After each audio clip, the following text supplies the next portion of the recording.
भूतों की दुनिया। घाघरा नदी से कुछ दूरी पर बसे सांखापुर गांव में आज भी लाइट वाइट की व्यवस्था नहीं थी। उस गांव में जाने के लिए नाव पर से होकर आना पड़ता था। रात के अंधेरे में गांव तक जाने में काफी तकलीफें होती थीं। इसलिए अक्सर लोग शाम ढलते ढलते ही अपने अपने घरों में आ जाते थे। गांव में सब कुछ शांति से चल रहा था। लोग खुशी खुशी जी रहे थे कि एक दिन रात एक अनोखी घटना घट जाती है। गांव के मुखिया का बेटा शहर से लौटने में लेट हो जाता है। शुक्रिया काका। अरे इसमें शुक्रिया कैसा बेटा, तुम हमारे गांव के मुखिया के बेटे हो। कोई और होता तो इस वक्त उसे नाव में लाने से मना कर देते। फिर भी संभल के जाना बेटा। ठीक है काका।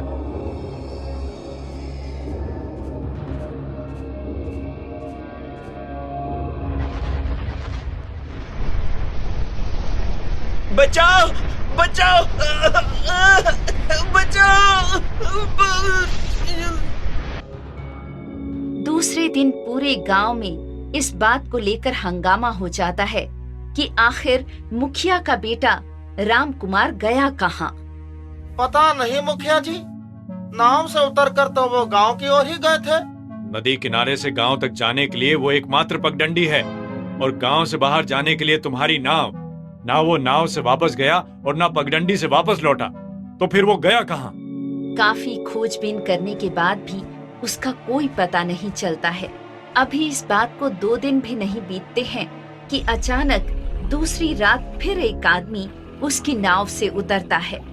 संभल के जाना भोला भैया, पता है ना परसों रात मुखिया का बेटा। पता है काका, ये मुखिया लोगों की अलग अलग गांव वालों से दुश्मनी चलती है। फिर भी संभल के जाना बेटा।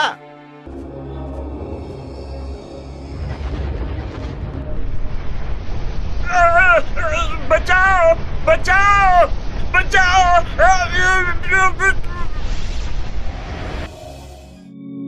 दूसरे दिन पूरे गांव में फिर इस बात को लेकर हंगामा हो जाता है कि आखिर राम कुमार की तरह भोला भी कहाँ गायब हो गया। नाव वाला सेम बयान भोला के बारे में भी देता है। सुनकर गांव के मुखिया और कुछ लोगों को शक होता है। आखिर दोनों के दोनों रात को ही क्यों गायब हुए, वो भी नाव से उतरने के बाद? कहीं ये नाव वाला ही तो गांव वालों के साथ कोई चाल नहीं चल रहा।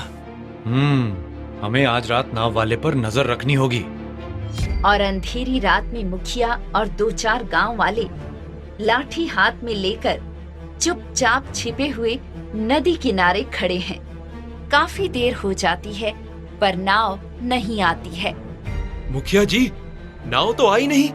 लगता है आज गांव का कोई भी आदमी शहर नहीं गया होगा, और गया होगा तो हमेशा की तरह शाम से पहले ही लौट आया होगा। चलो वापस गांव चलते हैं।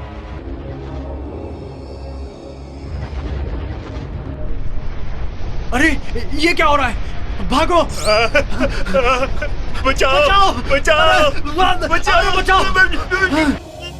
बचा हुआ गांव वाला जाकर जब ये बात पूरे गांव को बताता है तो सभी हैरान रह जाते हैं कि ऐसा कैसे हो सकता है।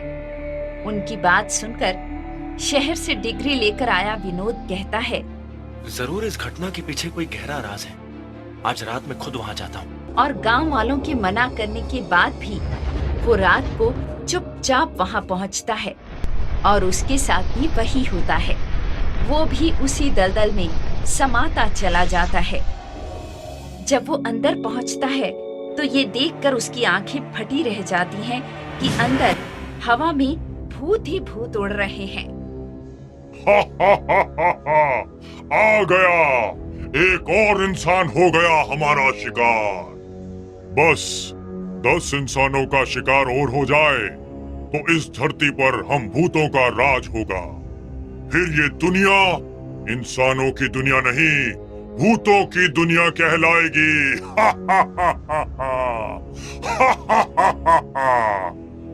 इसे भी बाकी लोगों के साथ गाड़ दो।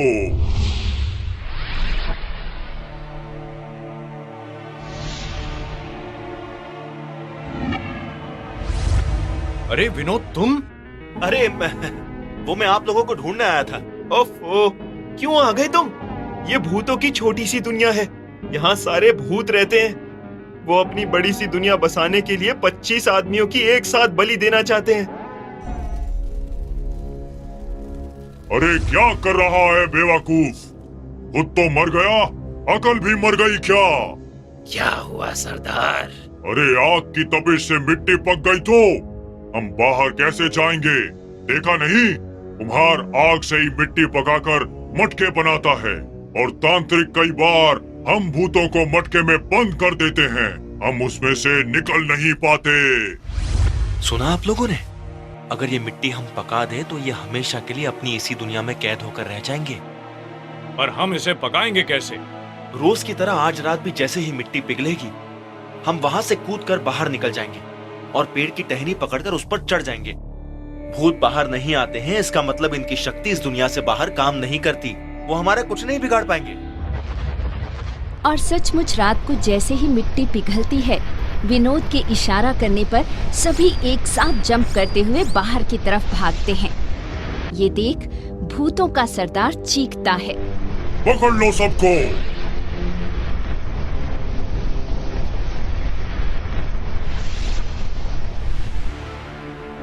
और दूसरे दिन मुखिया और बाकी सभी गांव वाले उस जमीन पर आग ही आग डाल देते हैं। पूरी जमीन जलने लगती है और मिट्टी जलती हुई कड़क होकर मटके की मिट्टी की तरह कड़क हो जाती है। ये देख अंदर सारे भूत चीखते हैं, अरे ये क्या हो गया सरदार? सारी मिट्टी पक गई। अब हम यहाँ से कभी नहीं निकल पाएंगे। एक बात आज मेरी समझ में आ गई है चंटू पंटू, इंसानों के सामने कभी भी अपनी कमजोरी नहीं बतानी चाहिए, वरना वो उसका फायदा उठाकर जीत जाता है। पैसे बरसाने वाली चुड़ैल। हमीरपुर गांव में चुन्नू अपने माता पिता के साथ रहता है। माँ जल्दी से खाना लगाओ, बहुत भूख लगी है। अभी रुक जा बेटे, अभी तेरे पिताजी अपनी खेती का अनाज बेचने शहर गए हैं। पर माँ, पिताजी अनाज बेचने शहर क्यों गए? वो तो साहूकार काका बेचते हैं ना।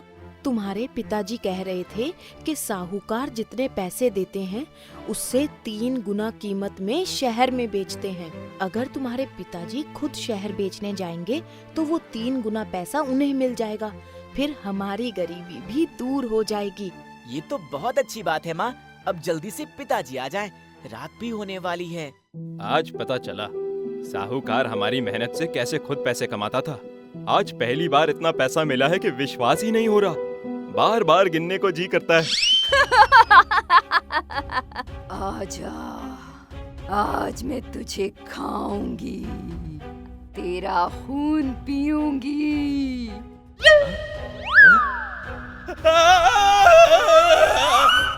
मेरे पैसे, मेरे पैसे! भागता हाफता हुआ वो अपने घर पहुंचता है। उसे देखते ही चुन्नू खुशी से कहता है, गीता, गीता, गीता! माँ, पिताजी आ गए। पिताजी, पिताजी, पिताजी, आप मेरे लिए क्या लाए हैं? कुछ भी नहीं बेटे, मैं खुद चुड़ैल का खाना बनते बनते बचा हूँ। क्या हुआ जी? सारा अनाज बिक गया? कितना पैसा मिला? अनाज तो पूरा बिक गया गीता, पैसा भी 4 गुना मिला। पर पैसे गिनते हुए मैं गांव की बगिया में पहुंचा ही था कि अचानक मेरे सामने एक भयानक चुड़ैल आ गई। मेरे सारे पैसे वहीं कहीं उड़ गए। मैं जैसे तैसे जान बचाकर भागा वहां से। ऊपर वाले का शुक्र है जी कि आपको कुछ नहीं हुआ, किंतु हमारी सारी कमाई वहीं उड़ गई। पिताजी को रोता देख किसी तरह माँ बेटे उन्हें संभालते हैं। सारे पैसे चले जाने की वजह से कुछ भी खाने को घर में नहीं आ पाता है। पूरे परिवार को भूखा ही सोना पड़ता है। चुन्नू को रात भर नींद नहीं आती है। मेरे पिताजी बड़े भोले हैं। इंसान तो इंसान, चुड़ैल भी उनके भोलेपन से खेलती है। मैं इस चुड़ैल को नहीं छोड़ूंगा। अरे आधी रात को गांव का ये मासूम बच्चा अकेले कहाँ जा रहा है? काफी क्रोधित लग रहा है। ए बच्चे, इतनी रात को कहाँ जा रहे हो? पुजारी बाबा, बगिया में एक चुड़ैल मेरे पिताजी को खाना चाहती थी। उसकी वजह से मेरे पिताजी की सारी कमाई खो गई। मैं उसे नहीं छोड़ूंगा। मैं उसे बाल पकड़कर मारूंगा। हाँ? बाल से पकड़कर? अरे नादान बच्चे, वो तुम्हें नुकसान पहुंचा सकती है। बचपन से तुम्हें गोद में खिलाया है। तुम्हारी भलाई के लिए कह रहा हूँ। जाओ, घर लौट जाओ। नहीं नहीं, कुछ भी हो जाए, उसने मेरे पिताजी को रुलाया है। मैं उसे नहीं छोड़ूंगा। रुक जाओ, ये लो। ये क्या है बाबा? ये शिवजी पर चढ़ाया जल है बच्चे। जैसे ही चुड़ैल तुम पर हमला करना चाहे, तुम ये जल उस पर छिड़क देना। वो जलने लगेगी, छटपटाने लगेगी। उसके बाद तुम उससे जो चाहो वो करवा सकते हो। अच्छा, ये तो बताओ, क्या करवाओगे उससे? वो मैं जाते हुए सोच लूंगा।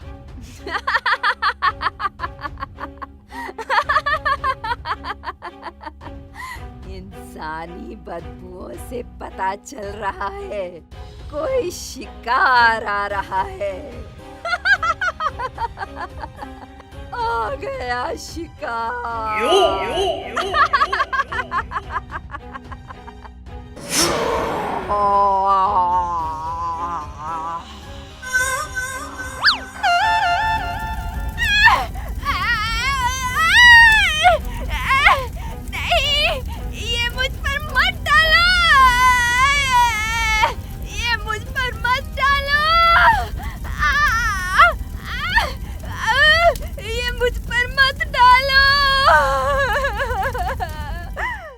डालूंगा।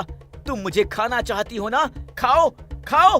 नहीं नहीं, मैं किसी को नहीं खाती हूँ, सिर्फ डराती हूँ, डराती हूँ। जब नहीं खाना होता है तो क्यों डराती हो? क्योंकि इंसान जितना ज्यादा हमसे डरता है, उतनी ज्यादा हमें शक्ति मिलती है। तुम्हारे इस डराने की वजह से मेरे पिताजी की सारी कमाई चली गई। अब तुम भी चली जाओ। नहीं नहीं, मुझ पर मत डालो। मैं तुम्हारे हाथ जोड़ती हूँ, तुम जो चाहो मुझसे करवा लो। तुम्हारे डराने की वजह से मेरे पिताजी का सारा धन खो गया। मैं चाहता हूँ अब तुम जब भी किसी को डराओ तो मेरे घर पर धन बरसे। हाँ हाँ, जैसा तुमने कहा वैसा ही होगा। मैं जब भी किसी को डराऊंगी, तुम्हारे घर में धन बरसेगा। और अगर ऐसा नहीं हुआ तो अगली बार तुम्हारी एक नहीं सुनूंगा। धीरे धीरे उनकी माली हालत सुधरती जाती है। चुड़ैल डराती है और इनके घर धन बरसता है, जिसे बाद में चुन्नू गांव वालों की मदद के लिए भी इस्तेमाल करता है। धीरे धीरे पूरे गांव को वो खुशहाल कर देता है। गांव में बिजली पानी की सुविधाएं मुहैया करवा देता है। आखिर एक दिन ये बात सबको पता चल जाती है और गांव के सारे साहूकार, मुखिया उनका अभिनंदन करने उनके घर आते हैं।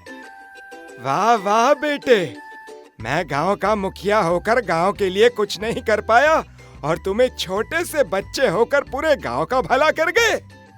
पर ये तो बताओ बेटे कि चुड़ैल से ऐसी अनोखी शर्त मनवाने की बात तुम्हारे दिमाग में कैसे आई? काका, एक बात हमेशा याद रखना, इंसान हो या चुड़ैल, हर कोई अपनी आदत का गुलाम होता है। वो सब कुछ छोड़ सकता है पर अपनी एक खास आदत नहीं। मुझे पता था चुड़ैल अपनी डराने वाली आदत कभी नहीं छोड़ेगी। बस मैंने चुड़ैल की उसी डराने वाली आदत का फायदा उठाया।